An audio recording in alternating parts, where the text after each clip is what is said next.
Chers amis, bonjour. Qu'espérons-nous? Quel est l'objet de notre espérance? L'espérance poursuit deux choses, subordonnées l'une à l'autre. Le bien espéré lui-même, que l'on appellera l'objet de l'espérance et qui est un bien difficile mais accessible, ne serait-ce qu'au moyen d'un secours extérieur et futur, et précisément ce qui donne les moyens de l'atteindre, que l'on peut appeler le motif de l'espérance, et qui est le plus souvent déterminant pour elle. Par rapport au motif, l'espérance se présente comme un sentiment de confiance. Par rapport au bien espéré, l'espérance est une tendance d'amour. L'espérance dont nous nous occupons atteint Dieu en s'appuyant sur son secours pour parvenir au bien espéré. Or ce bien, continue saint Thomas d'Aquin, est la vie éternelle qui consiste dans la jouissance de Dieu même.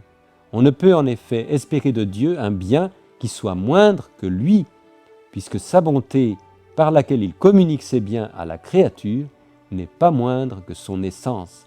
C'est pourquoi l'objet propre et principal de l'espérance est la béatitude éternelle. Donc l'objet ultime de l'espérance, c'est l'union perpétuelle de nos personnes, corps et âme, avec Dieu. Benoît XVI nous dit « L'expression vie éternelle cherche à donner un nom à cette réalité connue comme inconnue.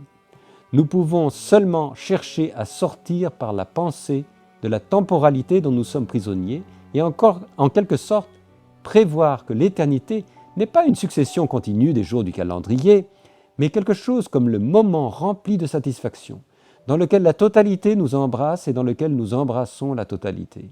Il s'agirait du moment de l'immersion dans l'océan de l'amour infini, dans lequel le temps, l'avant et l'après, n'existent plus. Nous pouvons seulement chercher à penser que ce moment est la vie au sens plénier, une immersion toujours nouvelle dans l'immensité de l'être, tandis que nous sommes simplement comblés de joie. Et le catéchisme, nous pouvons donc espérer la gloire du ciel promise par Dieu à ceux qui l'aiment et font sa volonté.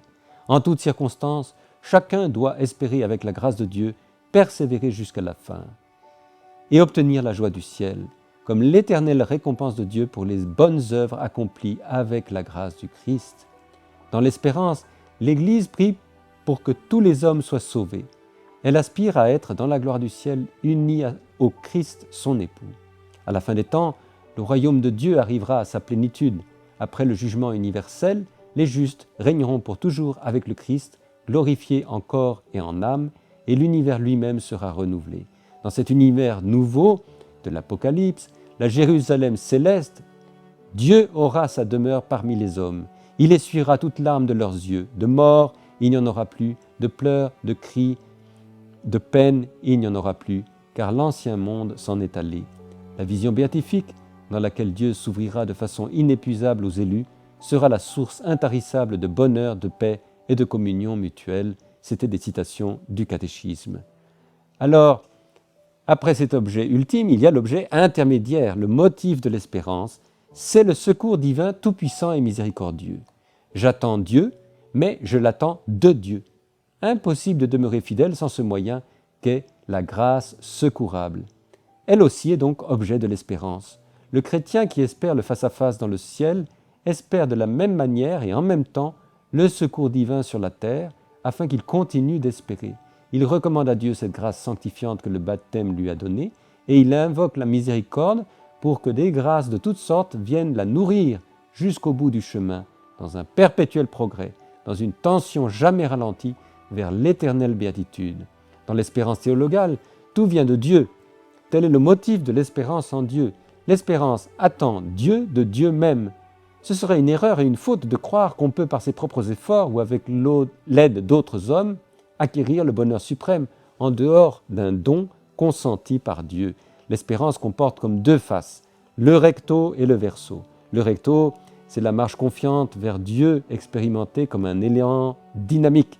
Le verso, c'est une manière plus réceptive, en ce sens plus passive de vivre le même dynamisme, explique le père Francis Régis Villelem.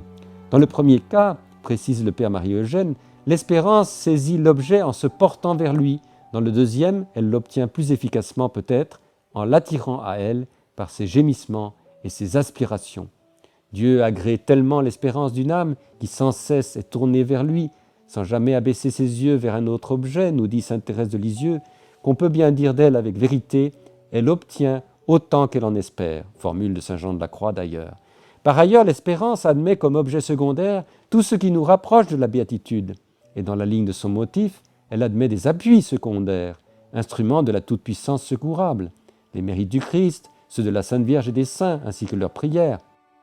Au fond, Jésus-Christ résume à la fois l'objet et le motif de l'espérance chrétienne. Saint Augustin nous enseigne que le Christ, en tant que Dieu, est la patrie où nous allons, et en tant qu'homme, il est la voie par laquelle nous y allons.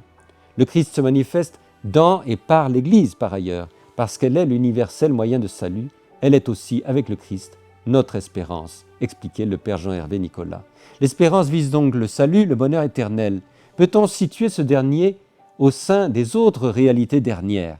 Ce sera le thème de notre 11e émission « Où va l'homme ?»